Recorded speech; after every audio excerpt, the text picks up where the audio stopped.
it's Mrs. Moret with some homework help for the Unit 2 Lesson 16 practice problems. Number 1, there are many cylinders with a volume of 144 cubic inches. The height h of r in inches of one of these cylinders is a function of its radius r in inches, where h of r equals 144 divided by r squared. So we came up with a similar formula in class today.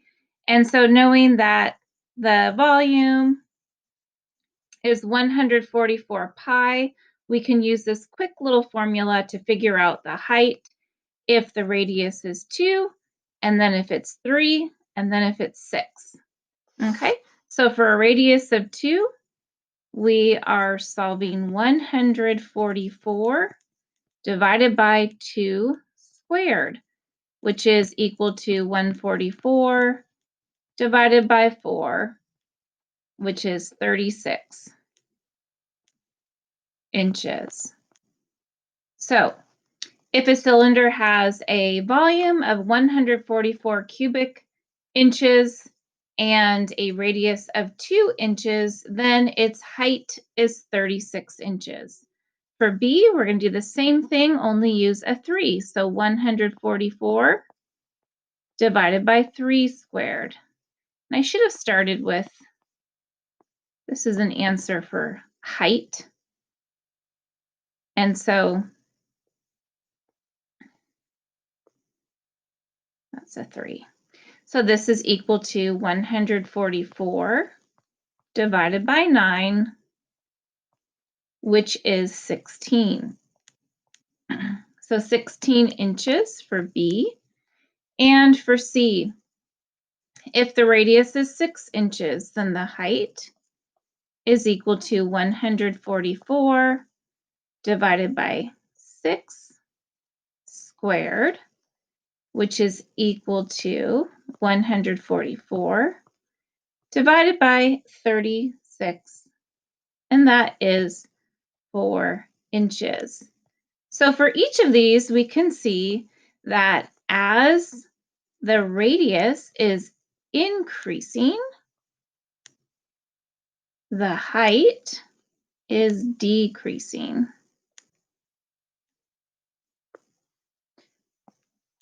Number 2,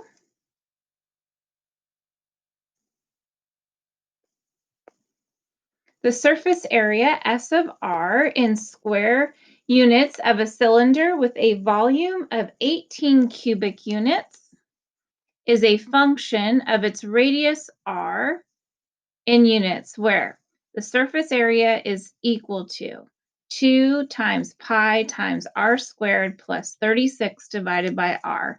This is another formula that we came up with in class today. So we're going to use that formula to find the surface area of a cylinder with a volume of 18, like this says. That's what this formula is for. But now we know the radius is 3. Okay, so to do that, we're just going to put a 3 in for radius. So the surface area is equal to 2 pi times 3 squared plus 36 divided by 3. So we can kind of just clean up both parts of this. 3 squared is 9. So this is 2 pi times 9. And then 36 divided by 3 is 12. And there's just a little more cleanup. You can multiply this all together. 2 times pi times 9 is equal to 18 pi. And that's as far as we can go. The answer for number 2, S is equal to 18 pi plus 12.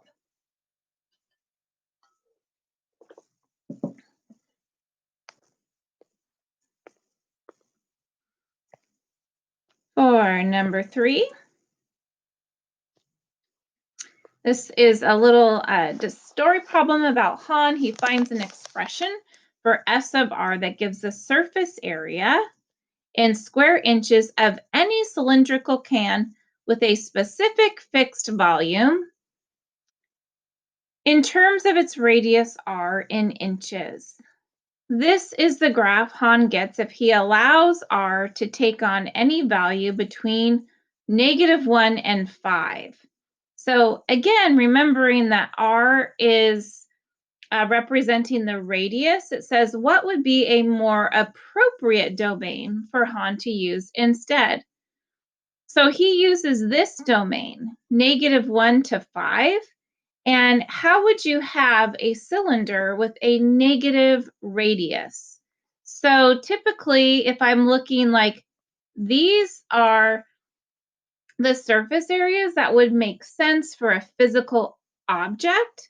And so I would say, instead of from -1 to 5, I would say r just needs to be greater than 0, because you can't have a cylinder with a radius of 0, but you can have a positive value for the cylinder.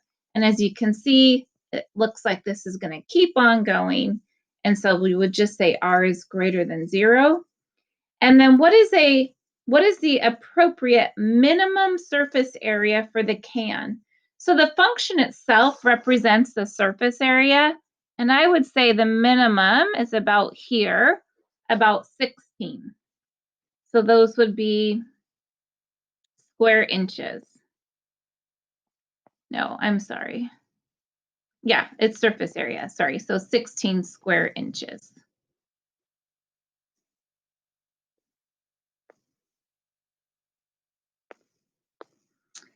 So for number 4, the graph of a polynomial function f is shown. Is the degree of the polynomial even or odd? Is it even or is it odd, the degree?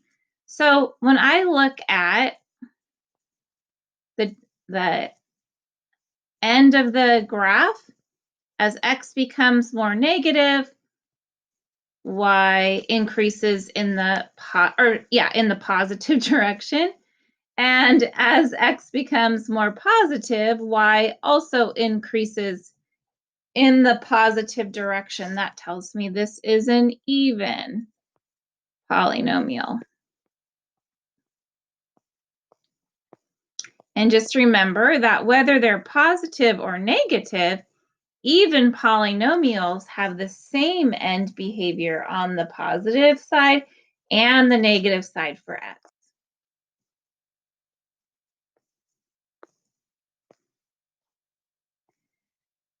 And number 5 says the polynomial function has known factors of x plus 4 and x minus 1. We're going to rewrite as a product of linear factors.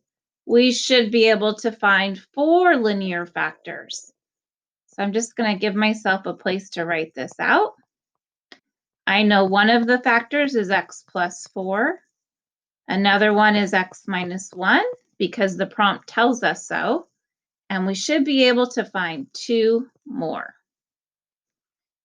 To do that, I'm going to use the box method and do some divide out the x plus 4 and then divide out the x minus 1.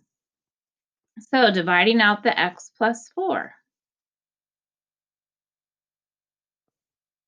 My first target is x to the 4th.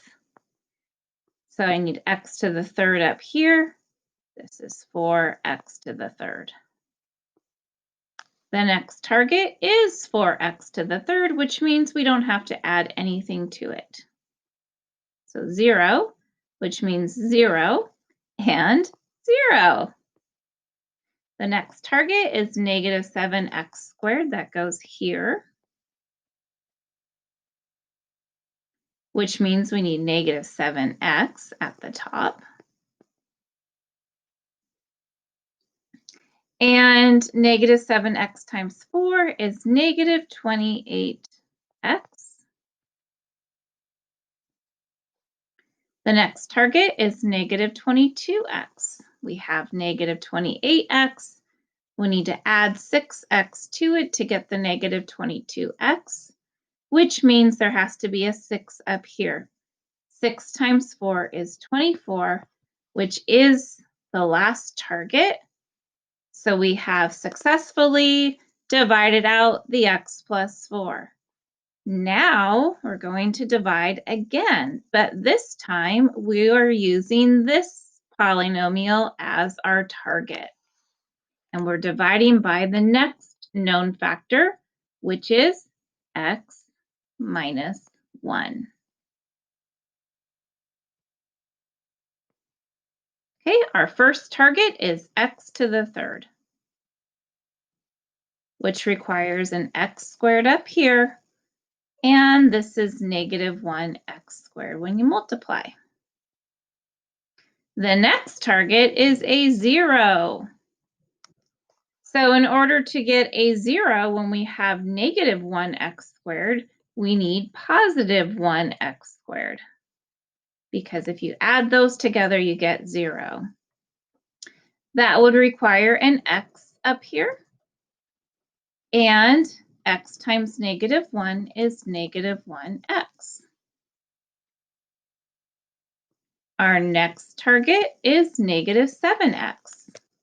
So we need a negative 6x, because added to the negative 1x would give us that negative 7x. So a negative 6 goes up here, since negative 6 times x is negative 6x. And negative 6 times negative 1 is positive 6, which is the last target, so it divided into there evenly. Okay, so after factoring out, or after dividing out the two known factors, we have this polynomial. Okay, well, I need to make this quadratic into two linear factors, and we do that by factoring. So to factor this quadratic, my x squared goes here. The constant negative 6 goes here. And then we multiply them together. That's negative 6x squared. What multiplies to that and adds to just the middle term, the x here in the middle, multiplies to negative 6x squared and adds to 1x. Multiplies to that, adds to that. I think it's going to be the 3 and the 2. 3x times 2x. And in order for them to add to positive 1, the 2x needs to be negative. So I'll put a 3x here, a negative 2x here, factor out the GCF, which is just x. Just going to get rid of some of this extra drawing right here. Okay, so factor out the GCF, which is just x, which gives us an x up here, a negative 2 here.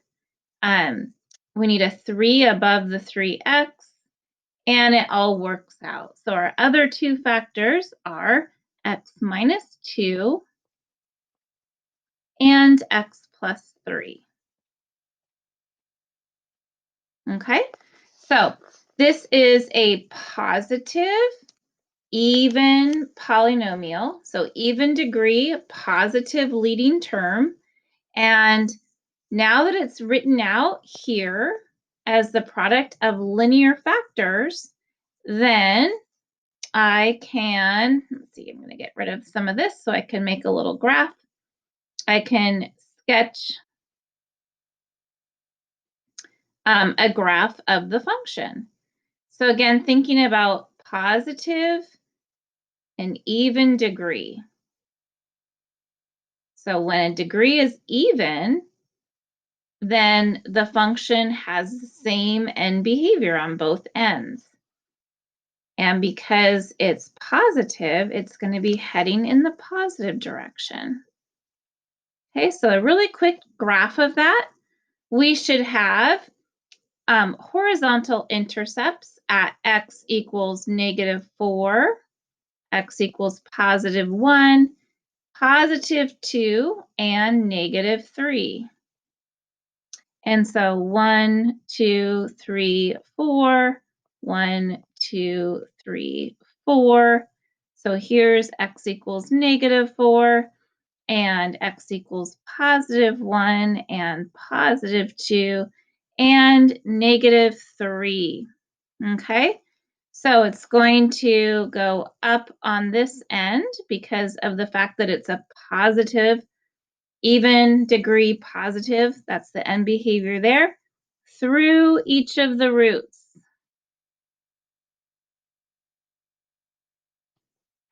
And eventually it will look something like that. Hopefully yours looks a little better than mine.